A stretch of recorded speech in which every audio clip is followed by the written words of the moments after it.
Good morning, cuppa chat time. Hope you've all got your cuppas. We're going to launch into a cuppa chat about literacy, a student who needs some help with reading. Hi, I'm Lynelle Campbell. I'm the numeracy consultant at Learn and Grow. And Gail, introduce yourself and get started. Hi everyone, I'm the literacy half of Learn and Grow, and today we're going to talk about Sasha. We're going to think about how she needs some specific help with reading because she's anxious. She likes to read and she reads quite a lot. And so she's very soft in her voice and she reads in a monotone. So even though she understands her comprehension is good, she likes reading, she struggles reading aloud in class. And so, that would make it boring for others, of course, the monotone.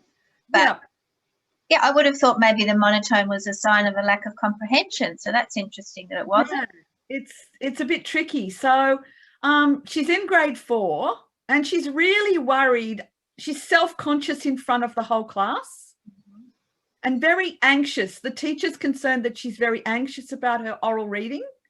So the short term is that she lacks volume and expression. So when she reads a character's voice, she doesn't flip into that character in any way. She just reads it as if it's still the same text that's an event happening or a description. And, you know, the other students in class are noticing this and that's making her more anxious. So it's a bit of a negative cycle. And long term, that could impact on her comprehension. At the moment, her comprehension is fine because she loves reading. But we just wonder, I think the teacher's concerned, that long term, her comprehension will suffer because she doesn't use expression in her reading. And we know that the way we read expressively reflects our understanding of that text. And maybe her enjoyment of reading will go down too, which could be a vicious cycle. Yes, we want to keep her loving reading. And so this is just one small part of reading that we need to work on. And others in the class, I'm looking at the goals being her increasing her confidence. So she's not anxious about reading aloud in class and her expression, but also reading expression for the class. We've already worked on reading fluency. So the class as a whole are reading quite fluently, but now the issue is their expression in general.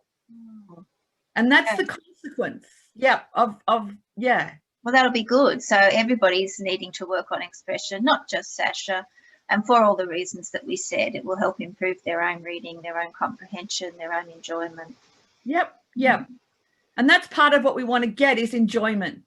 So in terms of gathering evidence, the teacher looked at some one-on-one individual and private discussions with Sasha, plus a few other students.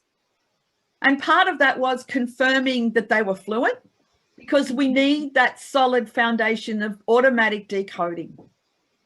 That's really the key to comprehension initially, because you're not spending cognitive effort on decoding. So do you have a recommendation for the fluency assessment that teachers could use to confirm a student's fluency? I would suggest using either the Dibel's assessments, which we've talked about before in terms of repeated reading. They have benchmarks in there. Sometimes their benchmarks are higher than what we would recommend here in Australia. So we need to remember that that's an American assessment. The timing of the year would make a bit of a difference. Yeah. So if you want help with that, it would be worth reaching out and asking Gail to talk with you a little bit more about how to benchmark your students. Yeah, you'll see in the resources the informal reading expression that was used, which is in an open access research paper. And that looks at the different aspects of reading expression. Oh, that would be handy. Yeah, most teachers are aware of those. Things like what we've talked about that are Sasha's weaknesses, So volume, knowing that you pause for punctuation, right? Knowing that when a word is in italics or bold, that means to emphasize it. Changing your pace. So reading fluency is important, but you need to control it. So all these to increase your comprehension and enjoyment. Correct. And at the end of the day, we want children loving reading. And this is one important part of that. And having fun. So as you're saying that, Gail, I'm thinking, that pausing for punctuation, how good is that for helping you understand the importance of punctuation when you're doing your own writing? Correct. That will feed into your understanding of why we've got punctuation and when we put punctuation, because we want a little pause in here, our sentence, or we want to have some excitement, so we're going to put some bold words or some exclamation marks. Yep. And a lot of students don't even realize the simple thing that when you end a sentence with a full stop, your tone goes down.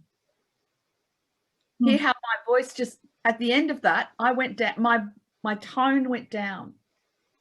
A full stop means that you just lower your tone, because that's like a conclusion. Yeah. It goes, isn't it interesting how all of this goes together? If you improve these areas, it will have a flow over into other areas of literacy. Yeah. That's one of the strengths of the reading rope, which is part of the science of reading, is that it is like a rope that twines together. So having completed an intervention that took a term on repeated reading, many of the students actually virtually ignored the full stops. They were reading just to get through it. Like a train.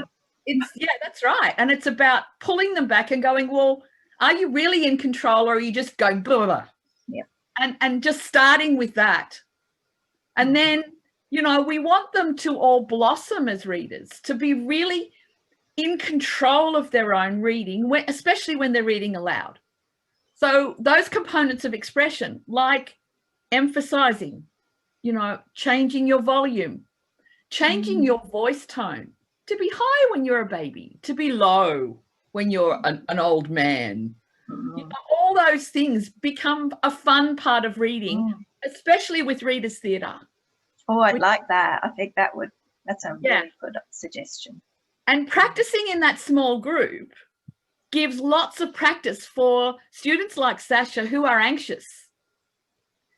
So part of that with the readers' theatre scripts is training that small group, as all the small groups that you've put together, to be kind to each other, but to praise and positively improve them.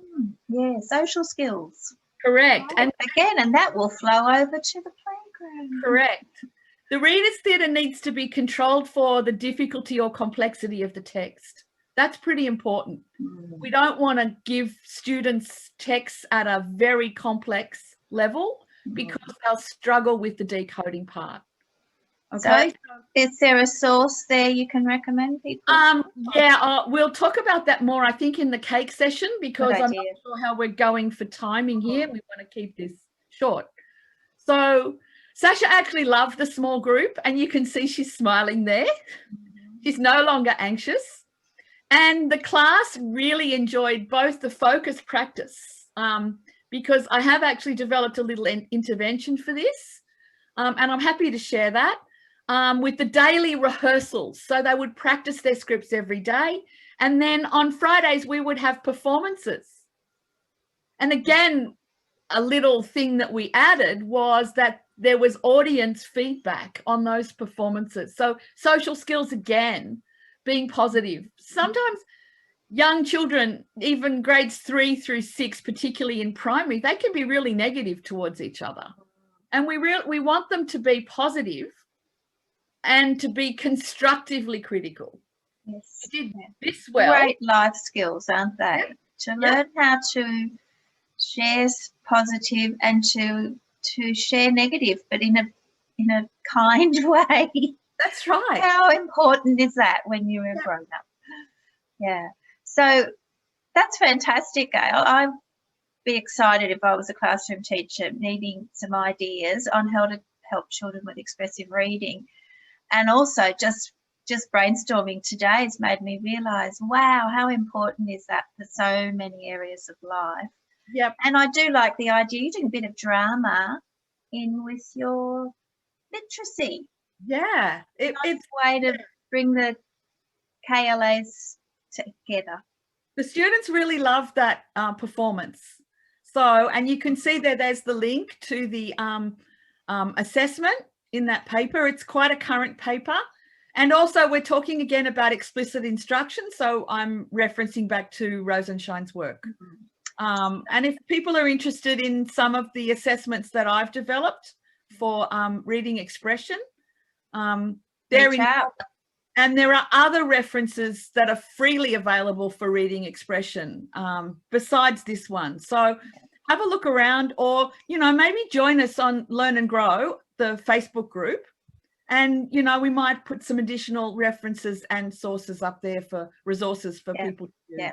Lots of freebies for our members. Absolutely worth joining us in Learn and Grow. We're available to you to answer questions in both literacy and numeracy, so you can learn and you can grow as a teacher to help your kids learn and grow. So thanks for joining us on the Cuppa Chat today. We look forward to seeing you at Cuppa and Cake, where we will go into this further and you can ask your questions and give your feedback. Bye for now.